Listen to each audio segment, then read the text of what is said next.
அனைவருக்கும் வணக்கம். காவல்துறை உங்களது நண்பன் என்று சொல்லி இருக்குது.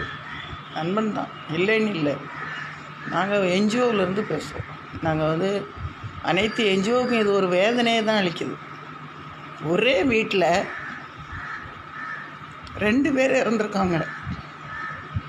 காவல்துறை என்ன பண்ணிகிட்ருக்கீங்க?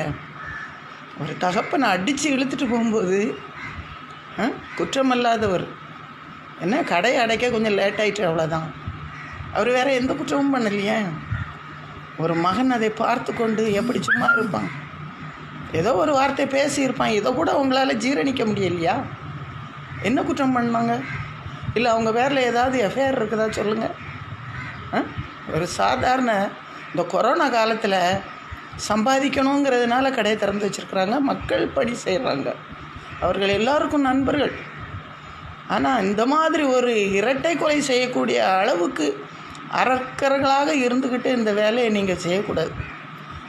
அந்த குடும்பத்தில் உள்ள பெண்களுக்கு நான் ஒன்று சொல்கிறேம்மா, உங்கள் வீட்லேயும் பெண் பிள்ளைகள் தானே, உங்களுக்கும் அண்ணன் தம்பி இருக்குது தானே.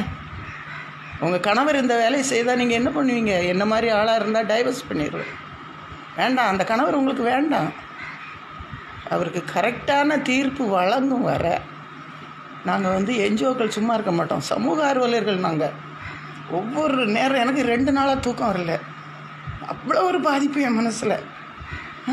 அந்த பையன் 3 சகோதரிகளையும் கல்யாணம் பண்ணி கொடுக்கறதுக்காக 31 வயசு வரை கல்யாணம் முடிக்காமல் இன்னும் 2 மாதத்தில் அவனுக்கு கல்யாணம் முடிக்க இருக்கு. அந்த பையன் நிலைமை என்ன? அந்த வீட்டில் இப்போ 3 பெண் பிள்ளைங்க, ஒரு தாய், 4 பேர், 2 ஆண்களை இழந்து தவிக்கிறாங்க. முதலமைச்சர் அவர்களே, என்ன பதில் சொல்ல போகிறீங்க? ஒங்கி எழும். நாங்கள் அனைத்து சமூக ஆர்வலர்களும் விடமாட்டோம். தீர்ப்பு ஒழுங்காக வர அமைதியாக ஒரு வாரம் பார்ப்போம். அதுக்கப்புறம் என்ன நடக்குதுன்னு மட்டும் நீங்கள் பார்த்துக்கிட்டு இருங்க. ஆமாம், இது என்ன உங்களுக்கு அராஜகம்? அப்போ சாதாரண மனிதனுக்கு ஒரு தண்டனை, காவல்துறைகளுக்கு ஒரு தண்டனையா? நாங்களும் நிறைய காவல்துறைக்கு போயிருக்கோம், மகளிர் ஸ்டேஷன் போயிருக்கோம். அவ்வளோ பேர் நண்பர்கள்டா.